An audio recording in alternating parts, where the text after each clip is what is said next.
We're back. Whew. Man, it's been actually it's been a rough 2 weeks. It's been a action-packed 2 weeks. I missed last week's episode for a couple of reasons. I had my podcast gear with me since August 25th. And since August 25th, I have essentially been walking around in the woods, hunting with an interesting crew of people. And I have had the best of intentions to record multiple hunting podcasts, or at least a recap of what I've been up to, and I didn't do a single one. Mostly because I was using every second of the day, from before the sun went up until after the sun went down, on my feet, trying to be successful out in the wild. So, we are going to start today's podcast with a recap of everything I've been up to hunting-wise, because I get questions about it constantly, from August 25th, which is opening day in Alberta, until Friday, actually Saturday morning, when I finally made it home from my hunt in Montana. It has been a challenging few weeks. It's been hard for sure. Now, speaking of hard, this episode of the podcast is brought to you by, you guessed it, Blue Chew. BlueChew.com, BlueChew.com. Now, you might ask yourself, what is Blue Chew? It is the first ever chewable. It's not a pill. Don't just put the thing in your mouth and swallow it. It's a chewable that is going to take your performance to another level. Now, did I take any of this when I was out hunting? No. Why? Because it's not for hunting. Come on. This is for the guys out there, right? If you want to improve your performance perhaps in the bedroom and not in the hunting environment, this might be for you. Same active ingredients as Viagra and Cialis. They're chewable, so they work faster than a pill. You can take them anytime, day or night. I don't know why you would take them anytime. I don't know if you should take these at 2 a.m. I don't know what you're up to, but you can if you want, even if it's on a full stomach. It's cheaper than Viagra and Cialis, so it's pretty much a no-brainer. And you don't have to go to a doctor's office or spend time waiting in a pharmacy line. I personally would not feel comfortable doing either of those. If you go to BlueChew.com and you go through the process and you use the code word HOT, H-O-T, what you're going to find is that it's incredibly simple. It shows up at your house in an envelope, which could be, I don't know, just about anything. I don't know what you people are ordering. Some of you might be getting a little weird. But this one looks like a normal envelope. And so you don't have to do the doctor's office and you don't have to do the pharmacy line. It just shows up at your house. So if you go to BlueChew.com, which again is BlueChew.com, what's going to happen when you use that promo code HOT is that you're going to get your first shipment for free. You're just going to pay about $5 in shipping. I've noticed that deviates a little bit, 50 cents less, $1 more, but you're going to get the first one for free. So if this is something that you're interested in checking out, BlueChew.com, promo code HOT. This episode of the podcast is also brought to you by Onnit. Now, over the last few weeks, which I describe as being very difficult, very physically taxing, and honestly, mentally and emotionally taxing, for a variety of different reasons that I'll get into here once we start, I had an entire bag. Actually, it wasn't a bag. It was a small Yeti cooler that I had all of the supplements that I take with me when I'm going out into that environment. Because, for one, the food choices are going to be restricted. My eating windows are definitely going to be restricted because the priority is staying out in the field as opposed to going back and getting the optimal nutrition every single day. And I have to carry what I'm going to eat.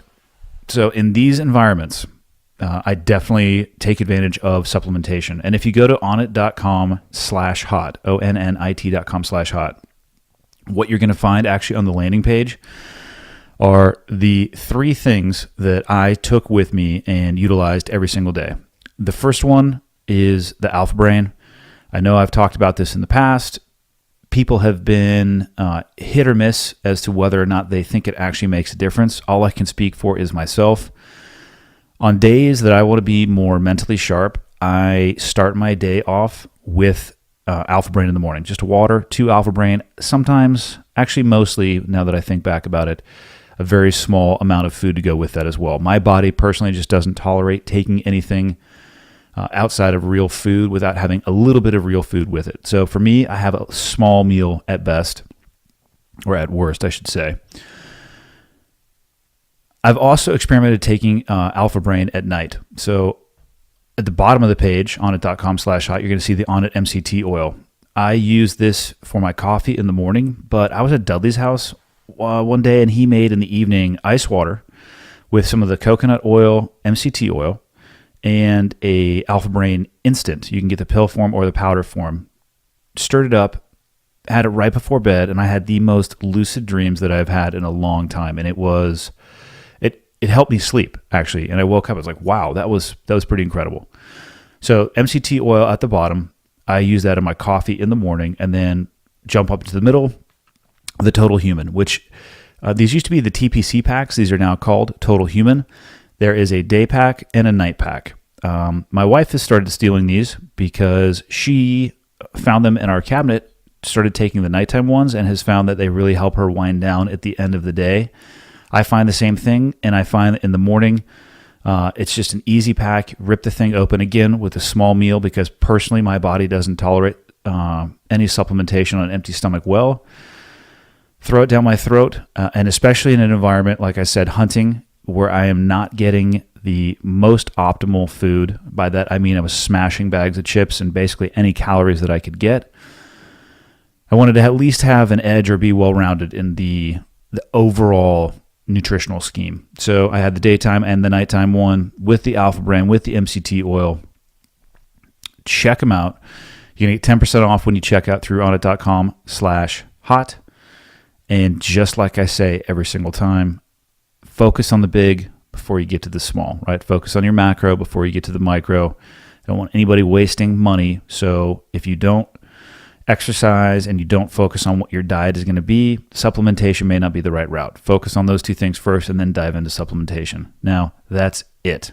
Let's get in to this episode. So, Cleared Out episode 56. Here we go. Okay, got the red smoke. Gun run, north to south, west of the smoke, west of the smoke. Okay, copy, west of the smoke. I'm looking at danger close now. Come on with it, baby, give it to me, I need it. You're cleared hot. Copy, cleared hot.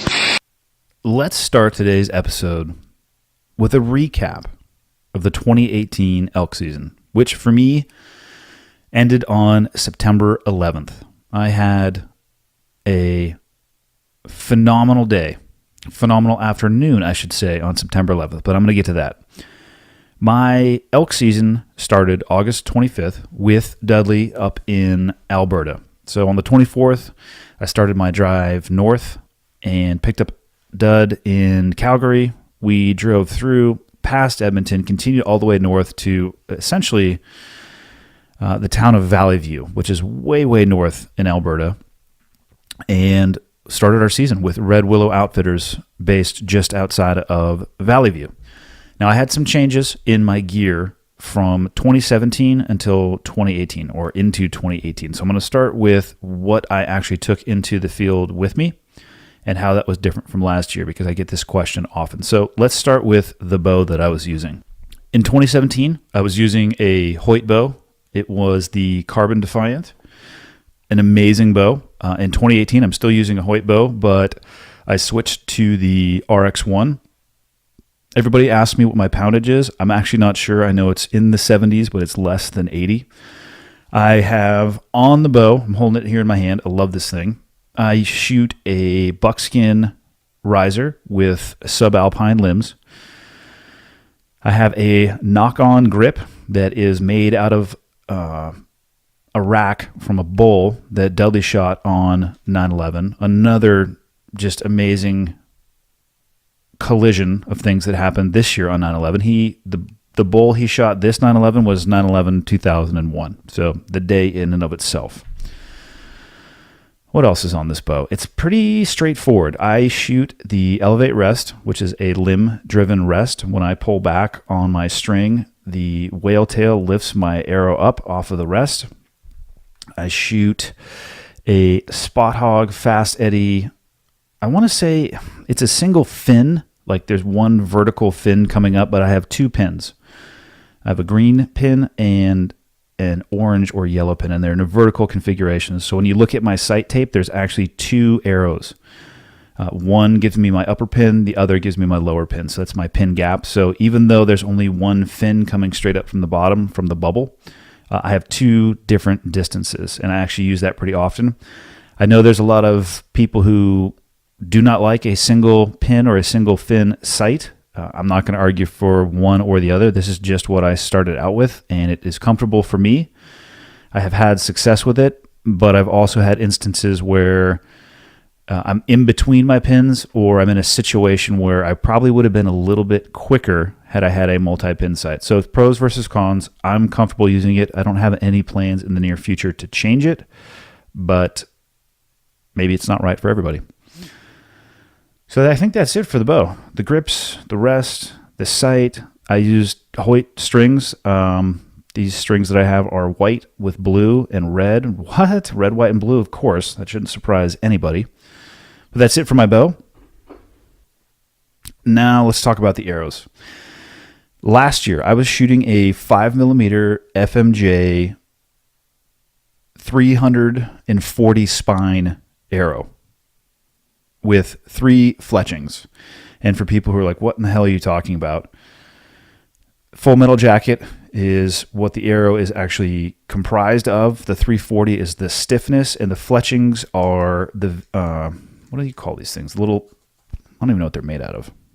I'm going to say plastic. It's a type of plastic, and they help steer the arrow. And I always shoot a nocturnal nock. I shoot an X nock.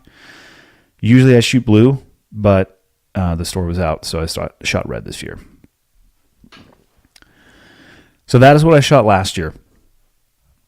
This year, in addition to switching the bows, I also switched the type of arrow that I shoot. So I went to a Axis 300 spine knock-on version Easton arrow. So 5mm Easton Axis match grade arrow, and I added 1 fletching to the back. That's probably the biggest difference. And well, it's not the biggest difference.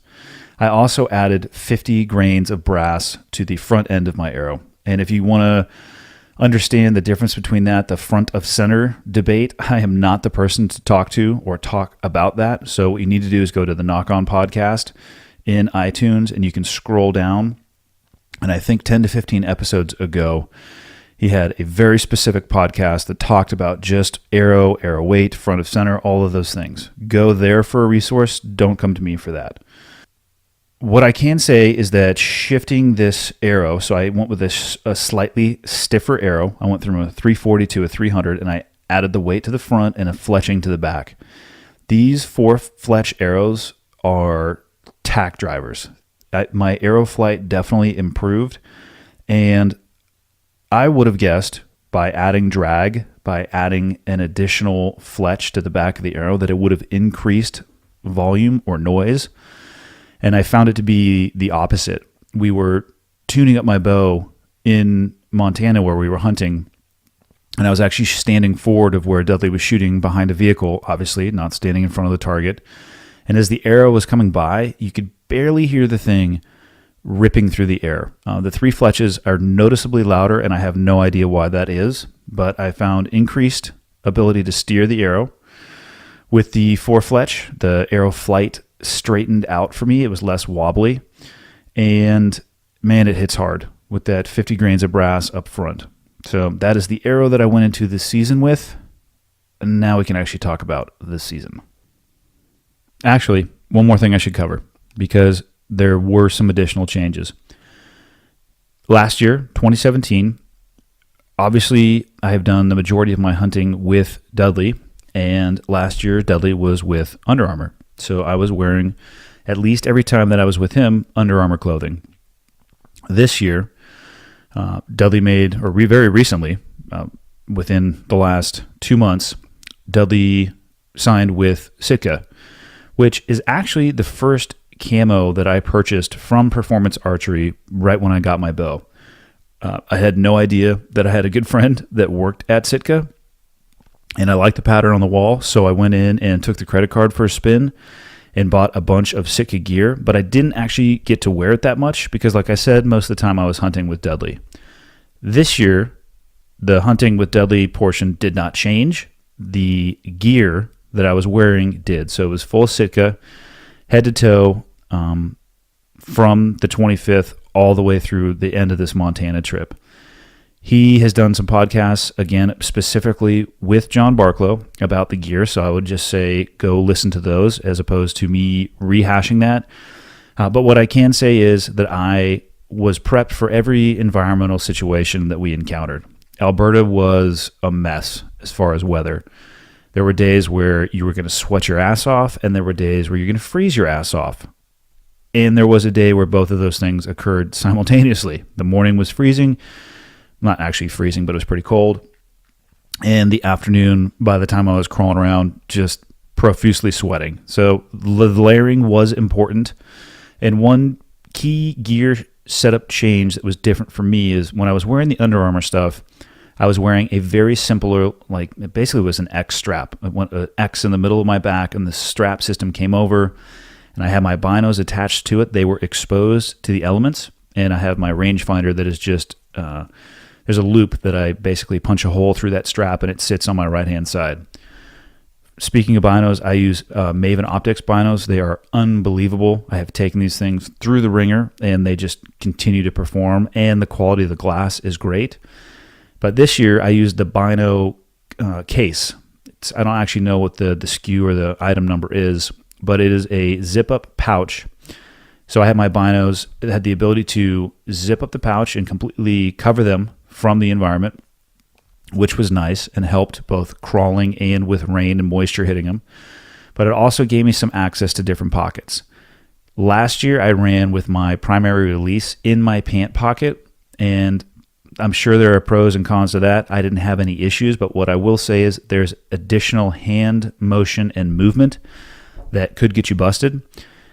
This year, I had my primary release in that bino pouch on an outside pocket. I had my secondary release in the inside pouch of that bino harness, and the wind checker and a call on the left pouch. Now, speaking of the calls, I suck at them. Dudley literally just posted a video today of an attempted elk call. That call would do nothing other than drive animals away. So I'll be doing a masterclass video about that shortly and releasing it maybe even to DVD if people are interested. But that's definitely a deficiency in my game that I'm trying to work on. I actually hit him up yesterday saying, hey, what do I need to order? What do I need to buy? My goal for 2019 is to be self-sustaining when it comes to calling. And given how much I suck at it now, it's likely going to take me that long to get ready. So that was the biggest gear setup for me. The camo pattern was different. Oh, and boots. I was wearing Under Armour boots in Alberta last year. This year, we went to the Total Archery Challenge in Salt Lake City, and there was a booth there for a company called Crispy, Crispi. Yeah, Crispy. I have zero relationship with them. I bought these boots that I'm wearing. They are the Thor boot. Probably the best boot that I've ever worn. They would be a little bit heavy for my old job, but for this particular pursuit, I have tried to destroy these things, not intentionally, but wet, rocky, muddy, fill in the blank. Soaking wet every single day in Alberta would dry them out. No degradation in the quality. Really good ankle protection, which is a mandatory for me, specifically on my left ankle. And again, they were the Crispy Thor boot. What I will say is this, is they're very, very, very, very stiff coming out of the box. It took probably 15 to 20 miles before they started loosening up. When I order another pair, which I will, probably one of the first things I'm going to do is go get them soaking wet and walk around in them to try to break them that stiffness. And I actually probably will do that 2 or 3 times just to try to get them to fit my foot better. So Crispy's on my feet. I wore a darn tough wool sock the entire time, thin with not a lot of padding. I don't do well with a lot of padding on the socks that I wear. And then Sitka from head to toe.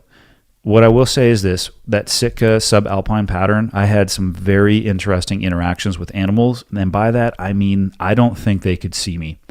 If you were able to hold still and not give yourself away with movement, you could almost look at the eyes of the animal and see them looking in your general direction and then looking through you. They really had no idea what we were standing there. So that was the gear setup for this year, and it was great. They treated me really well. Now, as far as the season, I'll just say that the 2018 elk season started off pretty slow.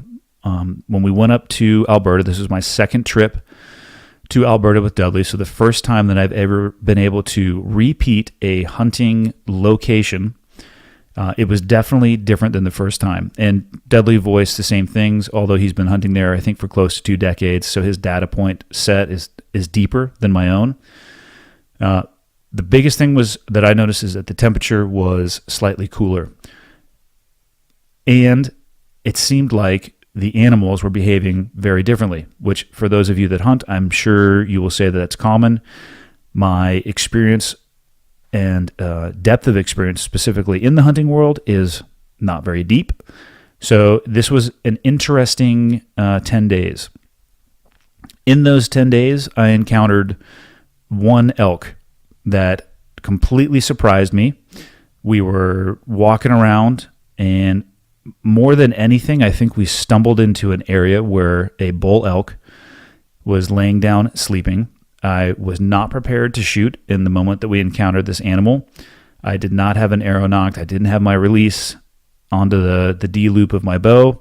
And what ended up happening is an elk, we were walking a little bit, I don't want to say it's a ridge, even though it was at the very top of a draw, maybe a 50-foot deep or difference in altitude from the top to the bottom with water in the bottom. And we were just kind of traveling I think we were going from north to south in pursuit of elk.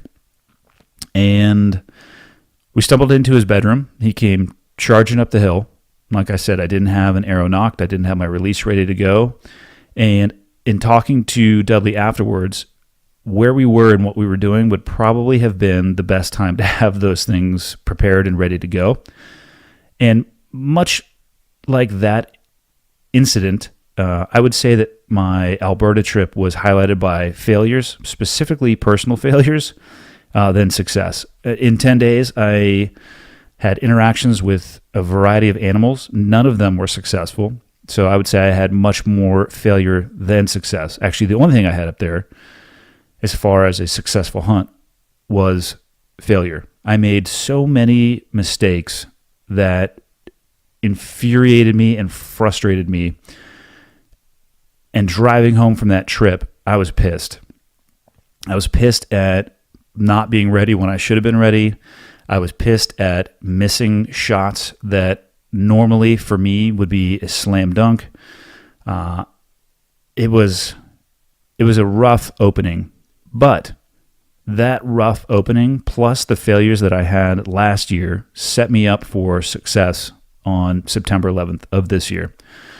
So other than that one elk interaction, the elk were very hesitant to respond. They weren't very vocal. We would catch glimpses of them well past shooting light or before shooting light in the open, and then they would dive back into the cover, the foliage that they like to be in when the sun comes up. So we'd have some time to go look around, try to find some mule deer. I had some really cool interactions with mule deer. Again, none of them successful. And while this was happening, I also started having some mechanical issues with my bow. So it was a combination of failing in the moment personally and then dealing with mechanical issues. The classic perfect storm that does one thing really well, and that was erode my confidence both in myself and for a little bit until we were able to dial my bow back into my gear. I don't know how it happened. I don't know why it happened, but the screws on my bow started slowly backing themselves out. My string stopper, so when you draw the bow back and you release the string on the base of the bow, like if you're holding it out with your left hand, underneath your left hand there's a stopper that literally stops the string and ejects the arrow forward. Well, that came loose, and I had to retighten that in the field, which obviously can change when and where the string is impacting your bow, which can change where your arrow is going. The screw on my rest also loosened itself up. So my rest was moving around a little bit, which was messing with my vertical and my left and rights. The screw on my release for the thumb trigger of the knock to it, which is what I used from the 25th all the way through the 11th, was the knock to it. And I used that over the silverback because I like the ability to click it to my D loop and leave it in a hunting environment, even though I have hunted with a silverback. The screw on that release knob also came loose. So essentially, every screw that could come loose did come loose. And of course, I didn't notice this all at one time. I would notice one, fix that, notice another, fix that. Infinitely frustrating. And like I said, it definitely started to eat away at my confidence. In addition to that, I took a shot at a whitetail and the peep came out of my bow. So we were able to find somebody up in northern Alberta that had a press that was suitable for Hoyts that happened to have a peep, was able to put a peep back in, and then attempted to sight in my bow at probably 4:30 in the morning, standing in front of headlights at 20 yards just to try to get roughly back on the board and get everything dialed in. It was a mess. But I learned a good lesson from that too, because I didn't check a single one of those screws when I got up there after the drive. And maybe it was the vibration from my truck, maybe it was the vibration from the guide's truck, I don't know. But I really wish I would have found those screws being loose before I started having issues with my shots and realizing that my bow wasn't hitting where it normally was. So that was the gear portion. On the animal portion, as I mentioned, the elk were pretty quiet, so I'd say I spent at least half of my time chasing mule deer around. This trip was the first trip I've actually been able to try a stalk on a mule deer. And for people who aren't hunting, who are likely very bored out of their mind already by this podcast because they don't know what I'm talking about, a stalk, think of it as hide and seek tag. You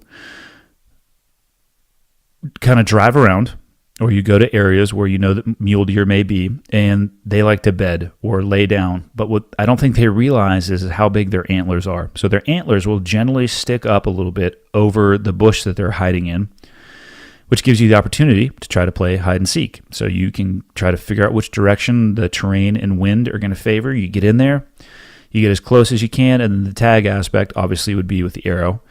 So I have multiple opportunities at hide and seek, which I'm pretty good at playing hide and seek from my old job.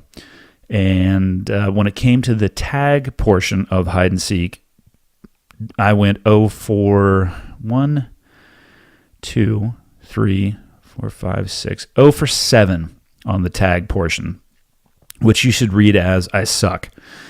I was able to stalk to probably 9 yards to a pretty big bedded mule deer, and as I was standing there for over 30 minutes, the conversations that I was having in my head were unbelievable. And like I said, this was my first trip where I actually got an attempt to stalk a mule deer. So I got close. The wind was moving the wheat that the animal was laying in around. It was a little bit noisy. All of those things were in my favor. So the stalk was in and of itself not difficult to get into that position. But having never been in that position before, I didn't know if the animal was going to stand up. I didn't really know when the animal was going to stand up or why it would, what the animal could see, what the animal could hear. And in my head, I'm thinking, should I find a rock and throw it past the animal to try to get it to stand up? Should I draw back and try to take another few steps forward and shoot the animal in its bedding? And probably everything in between the two. Now, one thing on my Elevate Rest is that it has a small, I don't know the technical term, Dudley will laugh at me about this, but I'll call it a grabber. So, or an arrow retention system. As you put the arrow and you knock the arrow, there's two pieces of plastic that you can rotate up, and it's not tightly, it holds with a little bit of pressure the arrow on the rest. So if you need to move around a little bit, you're not going to have to worry about it coming off the rest. When you draw back, it makes a little bit of a clicking noise. And there's ways that you can get rid of that clicking noise. I hadn't done any of those ways. And as I was standing at 9 yards, I thought that there was a chance that I would have to draw back while the animal was still laying down. And I did not want that noise to alert the animal because they're quick. And when they do stand up, if they know you're there, they're not going to be there for very long. So I took that off, and shortly thereafter, I saw the animal getting ready to stand up, and I drew back, and I probably had the bow cocked to the side. Next thing you know, the arrow came off the rest. So I put it back on, pulled back much quicker, went through my shot sequence much quicker than I normally do because the animal had gotten up and taken a few steps but stopped looking at me and shot an arrow right over his back. It's pretty awesome. Pretty proud moment in my life. Totally rushed through, totally screwed myself. And yeah, turned around, did a 180, walked back, took off my wet socks because I was stocking in my socks, put my boots back on, and went back to camp and had lunch and a cocktail. It was a rough day. Most of the mule deer stalks that I did went in a similar fashion. I was able to stalk in. I just couldn't connect on any of the shots. Sometimes the mule deers were ducking. I actually had one where the mule deer jumped up, even though I was aiming low because the previous deer had ducked. This one went the opposite direction. And if you follow me on Instagram, you'll understand why I wrote the post that I did. They're saying that the 2018 Alberta season for me was very rough. The whole time I was in Alberta, I was on my own. And by that, I mean I wasn't hunting with Dudley. I had a great guide with me. And what I mean by on my own is that I was on my own with my own experience. And the biggest lesson that I learned from that portion of the elk season or my hunting season was that if you're drafting off of somebody's experience that has a vast amount of it, it's very easy to think that that's the level that you can operate at. And it truly, for me, was not. It was an eye-opening experience as to where my actual hunting ability is being outside of the wing of Dudley. Because, quite frankly, I draft off of his experience and his knowledge and his ability to set me up and to put me into positions where there's a high likelihood of me to be successful as long as I can go through my shot sequence. But I needed that time on my own. I needed that reset. And all of the failures that happened in Alberta and all of the failures that happened for me last year actually led to my success in Montana. So I had about 5 days off from Alberta until our Montana season began.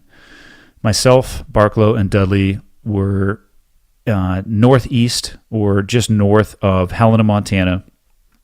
Just the three of us, not guided, with 3 elk tags and 3 deer tags. The first few days were pretty rough. It was totally different terrain. So in Alberta, there is elevation gain and lost, but it is microscopic in comparison to the mountains of Montana. We were camping at the base of a mountain range that once you got to the top of the mountain range, we had access to national forest, which the national forest had also a substantial amount of elevation gain and loss. And the environment was very different when it came to your ability to shoot as well. I would say in Alberta, given the thickness of the underbrush, if you had a 20-yard shot, you were going to be, I should take that back, not a 20-yard shot. If you had a window that would allow you to shoot 20 yards, you'd be very lucky. It's just super thick. The pine trees that we were in, the poplars, I'm not a biologist. I can't think of the word for people who study trees or nature in general.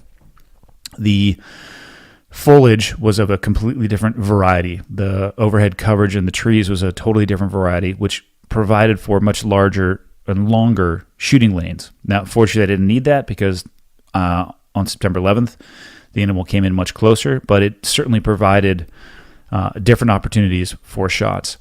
The first few days that we were there, they were pretty quiet. I think I have still not seen elk in the rut that I have heard people talk about, where constantly bugling and they're very vocal and they're very receptive to bugles that you can make or cow calls that you can make as a hunter.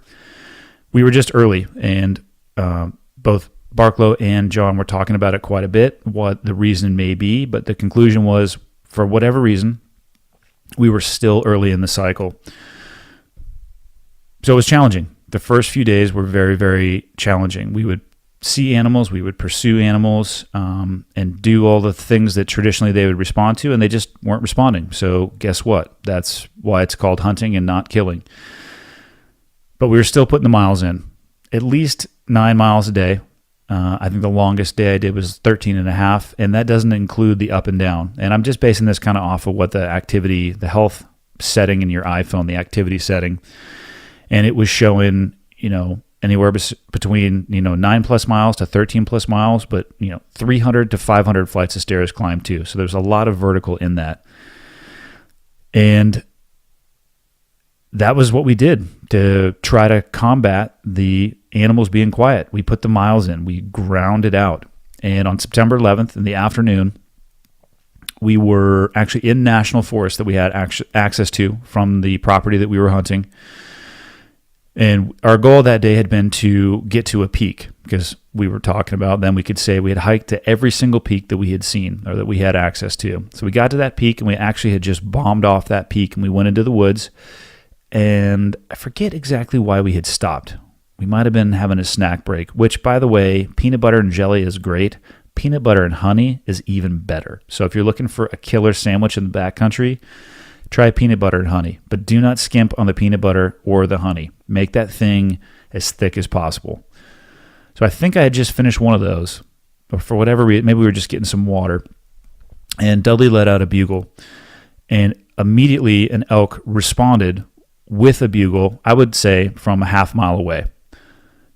Dudley gave it a few seconds, bugled again, and the animal responded. This time, probably from a quarter of a mile away. So he was covering distance. I don't know necessarily what the bugles mean.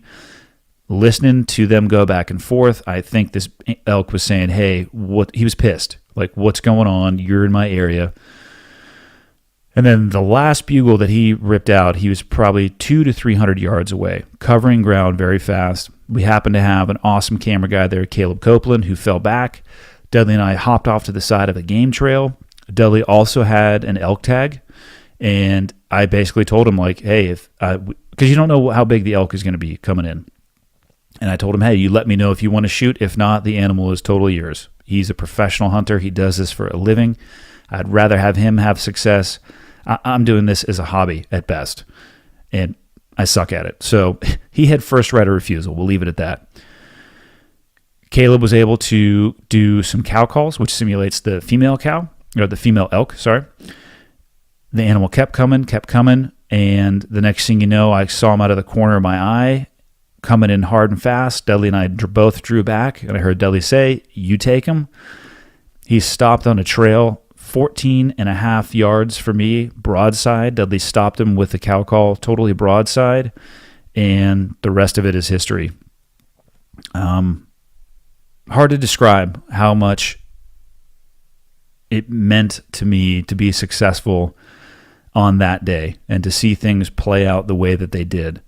And what I can say objectively looking back is that the only reason I was successful that day was because of how many times I had failed in the past. I have been totally underprepared in moments where I should have been prepared, much like I talked about in Alberta. No arrow knocked, no release on. So that was prepped and ready to go. I've had animals where I've seen them and I set my feet up in my stance position pointing at the animal as opposed to pointing at where the animal is likely going to go and where I'm going to need to take the shot. So my mechanics were poor, and I was pulling across my body, which added a lot of left and right. And so all of those failures from earlier this year and from last year, as the animal was coming in, I set my feet into a position where I thought the animal was going to end up, which is where the animal did. I had everything ready to go. An arrow knocked. My release was on the D loop. And I just kind of kept talking to myself and just saying, hey, worst thing that can happen is you're going to miss this shot. And then I focus on my breathing because I have a question later on that I'm going to answer about dealing with the adrenaline in the moment. For me, those are the things that I tell myself. One of them is just, hey, keep breathing. The other one is stay in control of your shot sequence. I don't want to give the animal control. I'm going to stay in control of the one thing that I can control, which is me. So I set myself up, and when I got a glimpse of the animal, I drew back very early, because I have drawn back at the wrong time before. The animal sees it and they take off. Totally my fault. So I drew back early and I was set and I was ready. And when Dudley stopped the animal, there was maybe a 1 to 2 second pause as I allowed the pin to settle, pulled through the shot, heard the shot hit, and within 10 seconds, the animal was on the ground. Unbelievable experience. Would not have been possible except for 2 things. One, if Dudley wasn't there doing the calls, it would not have been possible because I do not know how to do them. But by next year, I will. And 2, the failure. If I hadn't have drawn back at improper times before, I wouldn't have known where the right time to draw back is. If I hadn't have had my system set up and ready to go and been stumbled upon and had not had time to fix them previously, I wouldn't have known what to do in this situation. So all of those failures and the lessons that I learned from that terminated me being able to be successful in 2018. Hopefully I'll be successful in 2019. And because of that, I spent all day yesterday vacuum sealing elk meat. I'm taking the rest of it to a processor today to get burgers made. And I'm going to turn the rack into a beautiful Euro mount that's going to go on my wall. I'm going to airbrush the skull, red, white, and blue, of course, put 9/11/2018 on that bad boy, and it'll be a day that I'd never forget. So that was my 2018 elk season recap. I still have a deer tag, still have an antelope tag, and I still have a bear tag. So hunting season isn't over, but my elk season is, and damn, I can't wait for 2019. All right, let's dig into the Q&A here a little bit. Hopefully I haven't lost everybody that's a non-hunter. I solicited for questions on Twitter specifically. I should have done it on Instagram too because it's always a good combo. But let me answer at least a couple of these so this isn't just a hunting podcast. The first one, probably the most timely one and not surprising to me at all.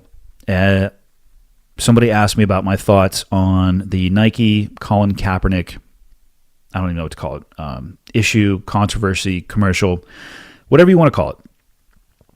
And I think it's an important one, and I'm going to go ahead and answer it. Now, the day that specifically what I'm talking about is the ad campaign, where is a Nike ad that is a picture of Colin Kaepernick's face that says, believe in something even if it means sacrificing everything. The day that I saw that, I responded to that with a tweet. It was a picture of a military aircraft with flag-draped coffins and a soldier standing at the edge of those flag-draped coffins saluting them. And I don't remember exactly what I wrote. I'm not going to take the time to go back on Twitter to read it exactly, but it was along the lines of this. The people in this picture have actually sacrificed everything. And they did it nameless and faceless in a fight that most people have forgotten for you. And that for you specifically was for referencing Colin Kaepernick. The response to that tweet was very, very interesting to me. It was emotionally charged by most people responding. They were very vocal, and they were very pointed in the response. And let's be honest, Twitter is not the best place to have a complex conversation. You have limited characters, and you also have limited attention span. And one thing that I realized pretty quickly is that most people don't actually read what you write. Most people were responding specifically to the picture that I posted without actually reading a single word that I had written, which is fine. People can do whatever they want to do, but for me, that was definitely a learning point. I had thought that people would take the time to read because I generally do, and I don't think that's actually the case. So specifically, though, about this issue, since that's what the question was about, was not about my tweet. I have talked about this in the past when he was kneeling in the NFL, and my position on this hasn't changed. I 100% support Colin Kaepernick's right to protest. I want to live in a country where he has the choice to take a knee or not. That doesn't mean that I like that he's taking a knee. It doesn't mean that it doesn't bother me. It means that I believe he has the right to do so. His rights and what I like and what I find to be offensive are not related.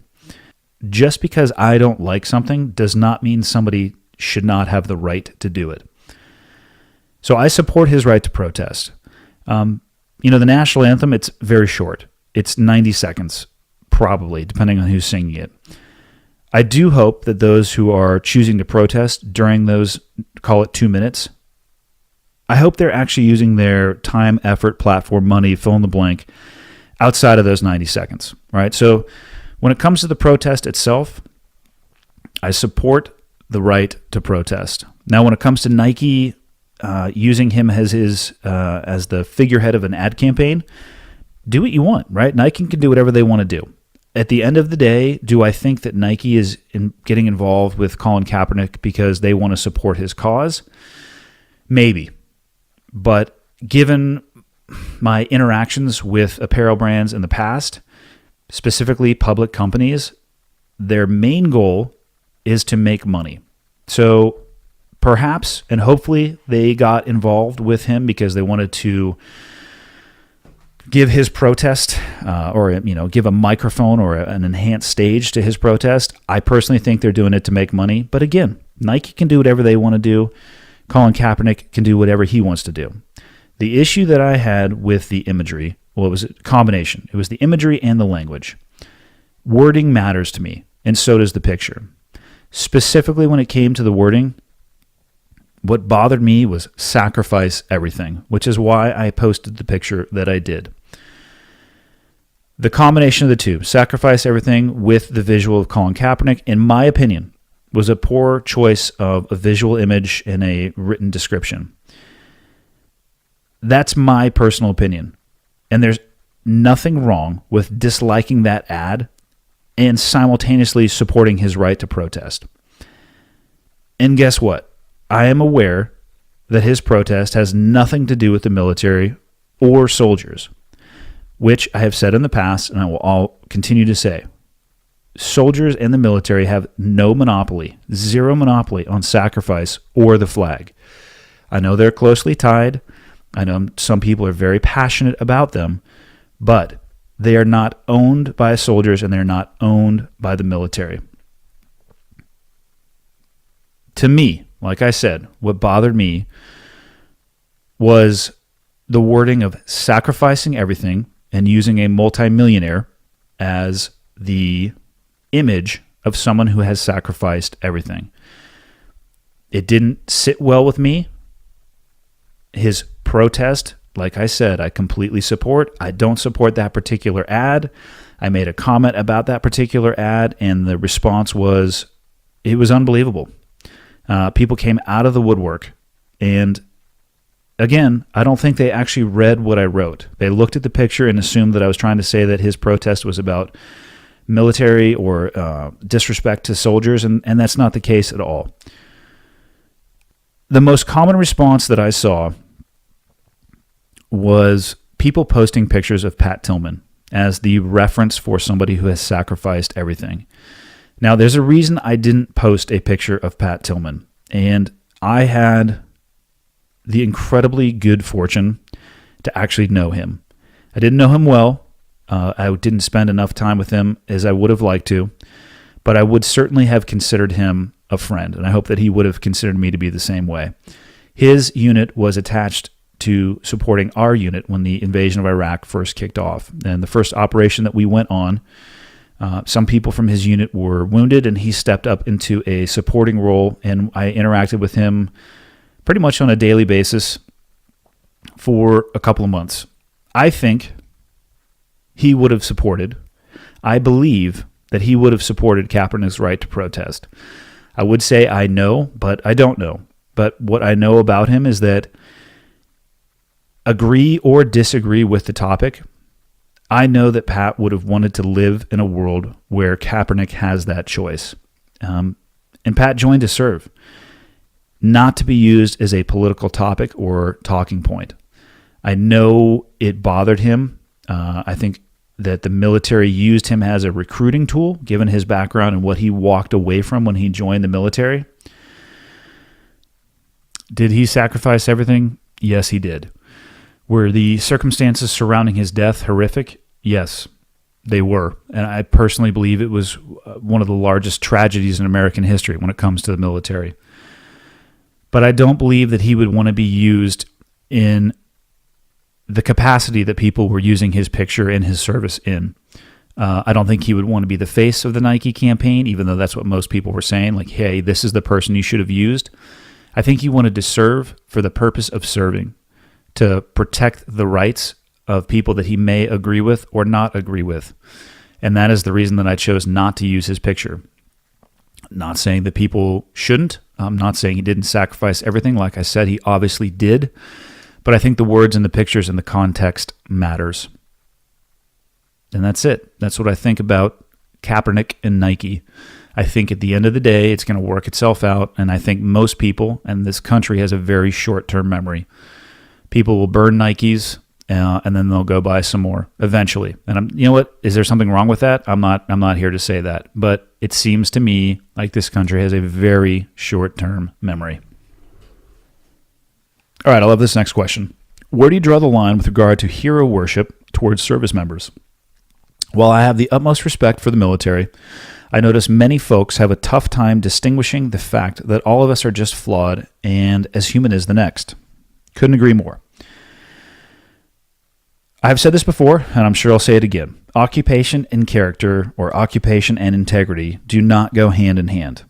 I personally served with some of the most amazing, some of the best human beings, and I also served with some of the worst. Now, how is that possible? The military is not this utopia of perfection. If anything, it is the best example of the melting pot of American society and culture. So we have great people, and we have people that suck, and they come together and they also wear a uniform at the same time. Now, wearing a uniform does not make you a hero. I personally, why do I say that? Because I'm going to look at my own career objectively. I have never done anything that I would consider to be heroic. What I did do was my job. What I tried to do was my job, and I tried not to let the people down around me. The issue I have with hero worship, to use the term that the individual used to ask this question, is that if you choose to put people or a community on a pedestal, if you give it a long enough time horizon, you're going to get let down. Everybody, we all have good days and we all have bad days. For myself personally, I just try to keep more days in the win column than the loss. And I also make a conscious decision and choice. I don't choose not to worship anybody, and I choose not to worship any community. I take each individual as that, an individual that may or may not be reflective of the community they come from as a whole. If you think that the individual reflects the community and the first person you meet, you have a bad experience, you're going to have a bad taste in your mouth, it's going to color the community. What I have found in the SEAL teams, to use something that at least I have a little bit of experience in, there's call it a 95-5. 95% of the people are amazing. 5% of the people are not amazing. It's the same thing as the silent majority, the vocal minority. Very often, that vocal minority will paint the entire community. So that 5% that it would be subpar in the SEAL teams, they can easily paint for people, depending on the type of experience they have, the community as a whole, and they are not reflective of that community. So my best advice to people when it comes to the hero worship is just take people as people. Take them as individuals. Their actions may or may not reflect the community as a whole or in general, both good or bad. Just take them as that and try to gather as many data points as possible before you make an assumption of the community in and of itself. Next question. Is there anything more humbling other than parenting than hunting? Any tips on handling the adrenaline at the shot? Yeah, I tell you what, parenting and hunting, extremely humbling. But on that note, I think that's why I like them so much. I think people, as a general principle in life, should seek things that humble them. Seek things that humble you. I think it's very healthy. If you never fail and you're never humbled, you may quickly develop a perception of yourself that could be unhealthy. So seek things that you suck at. Seek things that put you back on your ass and make you think, question who you are and what your capabilities are. Now, onto the hunting side and actually dealing with the adrenaline in the moment of truth. I can't speak for everybody, but I suspect that all hunters experience adrenaline or excitement or whatever term you want to use at the moment of truth. The best advice I can give anybody for controlling themselves in a moment like that is to maintain control of your emotions. Do not let them control you. I am not saying that you should try to be an autonomous robot. This is an important point, and I talk about this when I speak about emotions when it comes to leadership. I am not saying be emotionless, which I don't think is actually possible. What I'm saying is control your emotions and don't let them control you. For me, what I try to do is I try to recognize them as early as possible and try to control it as early as possible. I oftentimes will use breathing. I've noticed that even in myself, but in other people as well, when you get into an environment that might have some adrenaline, that might be exciting, their breathing rate increases. So try to keep it normal. And perhaps try to keep it slightly slower than normal. If you try to keep it slower than normal, you're probably going to match your normal breathing rate, if not be slightly above it. But at least you won't be rapidly above your normal rate. Another thing I'd recommend is deliberate movements. Move slowly and move with a purpose. Making 10 rapid, spastic movements is not going to help. Think through what you need to do and do it one time. Slowly and with a purpose, make a deliberate movement. Slow yourself down. And then so those two things are physical. The last thing what I would say is the mental aspect of it is probably more important than those two physical aspects. What I tell myself, and I adopted this philosophy after my failure in 2017 in Utah, I'll ask myself or tell myself, what's the worst that's going to happen? Miss, right? That's the worst. Actually, the worst thing would be to wound an animal, which is essentially missing where you were aiming. So the worst thing that could happen is that you would miss. Objectively, missing an animal is not that bad, all right? In the grander scheme of things. Stay in control of your shot process. That is what I tell myself. Stay in control of my shot process. In my failed elk hunt in 2017, the first time I went, I eventually got an elk in 2017. But again, it was after I had to learn some lessons along the way. I lost control of my shot process. I surrendered control of my shot process to the animal, and I allowed the animal to rush me. I do not allow that to happen anymore. I would rather not take a shot on my terms than poorly execute a shot that I'm likely going to miss on the animal's terms. I am extremely deliberate with my movement, and like I said at the beginning, the success that I had last week was based on that deliberate movement. I set my stance up to where I thought the animal was going to be. I got my grip the way that it normally is. I checked all of my gear. I drew back in exactly the same way that I always do. I took my time to find my anchor point. Then I looked through my peep, got completely settled, and shortly after that, the animal was right where I needed it to be to take the shot, so I did. I didn't rush through any of those things. Had I not been ready, I still wouldn't have rushed through those things, because the worst case scenario is I wouldn't have gotten a shot on that animal, and I'll be okay if that's the worst case scenario that I'm encountering in a hunting situation. Breathe. Manage your emotions. Control the only thing that you can, which is you, and then practice. Practice controlling yourself in environments that might have emotions or adrenaline. How can you do that? I mean, in your conversations, in your arguments, not that you should ever have any, in your decision-making process. In all of those things, emotions are going to be present. Recognize those emotions. Maybe it's excitement, frustration, fear, anger.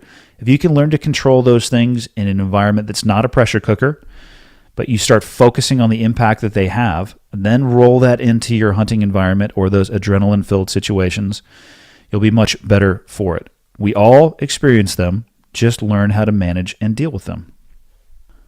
Next question. How do you counter demotivated days? Days when you know you should, but you aren't feeling it. Awesome question.